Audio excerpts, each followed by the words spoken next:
नमस्कार मेरे प्यारे साथियों। स्वागत है आपका हमारे steno channel RJ Hindi steno classes में। दोस्तों, अगर आपने अभी तक हमारे चैनल को सब्सक्राइब नहीं किया है तो चैनल को सब्सक्राइब कर लें और बेल आइकन को प्रेस कर लें, जिससे हमारी आने वाली वीडियो का नोटिफिकेशन सबसे पहले आप तक उपलब्ध हो सके। तो दोस्तों, आज की डिक्टेशन स्टार्ट करते हैं। डिक्टेशन की गति होगी 80 शब्द प्रति मिनट। डिक्टेशन स्टार्ट होती है 3 सेकंड बाद।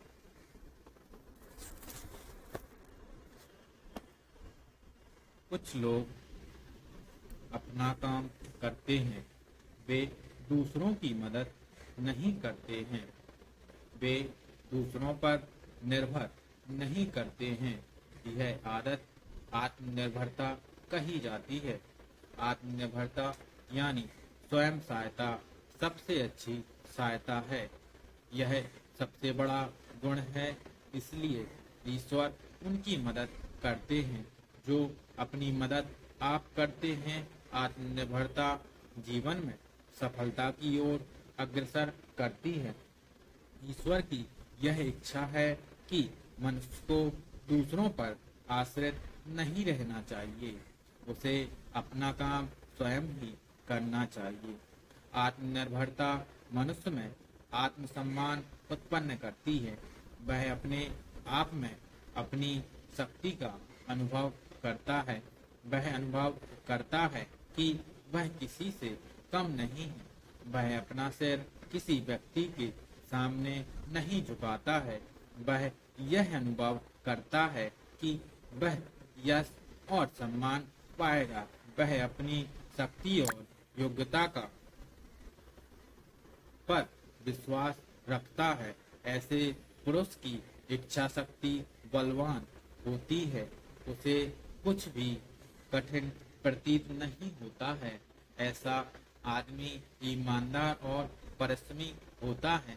सफलता उसका पुरस्कार होती है। वह सांसारिक कठिनाइयों का साहस के साथ सामना कर सकता है, क्योंकि वह दूसरों की मदद नहीं करना चाहता। वह सौभाग्यशाली है, वह सुखी है। Full stop. पैराचेन। कुछ लोग दूसरों की सहायता के बिना कोई काम नहीं कर सकते हैं। वे हमेशा दूसरों पर आश्रित रहते हैं।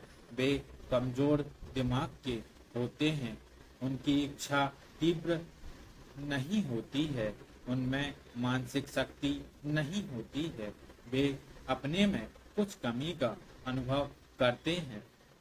ऐसे लोग कोई भी बड़ा काम नहीं कर सकते हैं। वे कठिनाइयों से नहीं लड़ सकते हैं। ऐसे लोग दीन होते हैं। वे आत्मनिर्भरता गवा देते हैं। वे दूसरों पर निर्भर हो जाते हैं। वे समाज के लिए एक बोझ हैं। वे अपनी जीविका भी नहीं कमा पाते। वे सुस्त और निष्क्रिय होते हैं। उनका जीवन दयनीय होता है।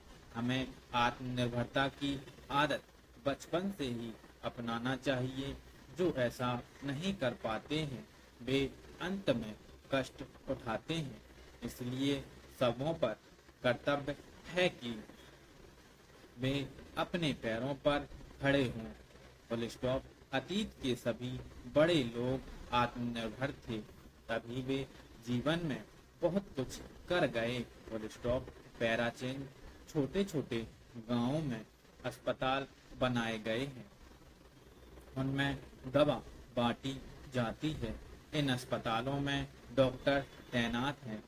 साथ ही ऐसे छोटे गांवों में जहां अस्पताल ना हो, सप्ताह में 1 या 2 बार पास के अस्पताल से डॉक्टर स्वयं वहां जाकर देखभाल करते हैं। Full stop. पैराचीन। विद्या, विद्यार्थी और विद्यालय, यह तीनों मिलकर निर्माण करते हैं एक समाज का, एक देश का और एक विश्व का। और इसके लिए आवश्यक यह है कि विद्या, विद्यार्थी और विद्यालय उच्च आदर्शों के वाहक बने तथा संपूर्ण जगत में एक चारित्रिक प्रतिबद्धता का निर्माण करें। परंतु आज की स्थिति यह है कि विद्या, विद्यार्थी और विद्यालय का स्तर दिनों दिन गिरता ही जा रहा है। आखिर इसके लिए जिम्मेदार कौन है? बच्चे हमारे हैं, शिक्षक हम हैं, विद्यालय हमारा है। अतः ध्यान से सोचें तो कुछ कम कुछ ज्यादा हम सभी इसके लिए जिम्मेदार हैं। Full stop.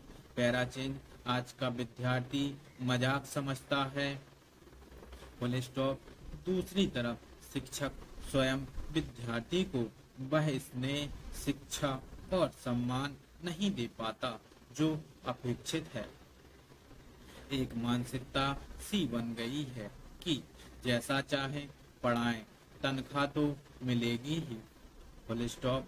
पालक भी अपनी जिम्मेदारियों का वहन गंभीरता से नहीं करते हैं। पुस्तक, कॉपी, ट्यूशन और फीस के पैसे देकर वह अपने कर्तव्य की गतिश्री समझ लेते हैं। आज की तेज रफ्तार जिंदगी में पालक के पास इतना समय ही नहीं है कि वह बच्चों की पढ़ाई, रुचि, कार्यकलाप और चरित्र पर नजर रखें। Full stop. समाज में पैसा और इज्जत कमाकर बच्चों के सुनहरे भविष्य की कल्पना में वह खोया रहता है।